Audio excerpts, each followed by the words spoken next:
जानते हैं कुंभ के बाद कहां चले जाते हैं नागा साधु। प्रयागराज में महाकुंभ मेला एक अद्भुत धार्मिक आयोजन होता है जो आस्था और श्रद्धा के अद्वितीय मिलन का प्रतीक है।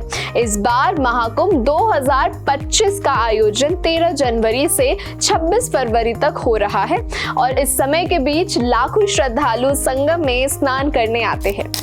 महाकुंभ के दौरान आयोजित होने वाले अमृत स्नान का धार्मिक महत्व बहुत अधिक है, क्योंकि इन्हें खास तिथियों पर स्नान करने से श्रद्धालुओं को मोक्ष की प्राप्ति और विश्वास होता है। लेकिन क्या आपने कभी सोचा है इस विशाल आयोजन में शामिल होने वाले नागा साधु आखिर कुंभ के बाद कहां चले जाते हैं? नागा साधु जो सनातन धर्म के बेहद महत्वपूर्ण साधक होते हैं, महाकुंभ मेले के खास आकर्षक भी होते हैं।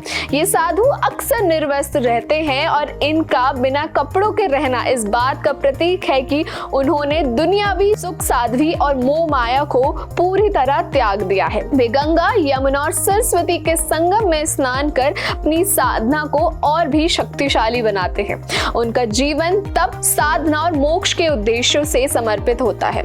कुंभ के दौरान ये साधु घंटों ध्यान और साधना में लीन रहते हैं और विशेष रूप में पद्मासन और स्नान पर ध्यान केंद्रित करते हैं।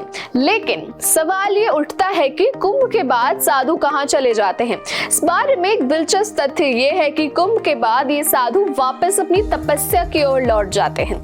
अक्सर ये साधु कुछ विशेष तीर्थ स्थानों पर जाते हैं जो उनके ध्यान और साधना के लिए उपयुक्त माना जाता है। प्रमुख स्थानों में प्रयागराज, नासिक, हरिद्वार, उज्जैन जैसे तीर्थ शामिल हैं जो इनके नियम निवास स्थान होते हैं। इसके अलावा इन्हें उत्तर प्रदेश, बिहार, झारखंड, हिमाचल प्रदेश, उत्तराखंड, मध्य प्रदेश और राजस्थान जैसे राज्यों में भी देखा जा सकता है।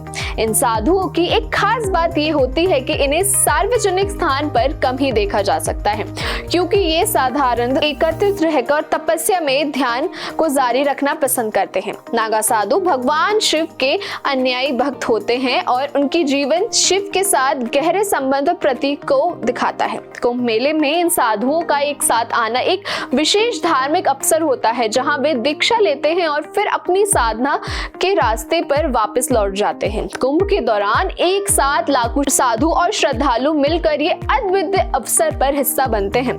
लेकिन इसके बाद ये साधु अपनी पवित्र कार्य के लिए फिर से खो जाते हैं और अपने तप में लीन हो जाते हैं।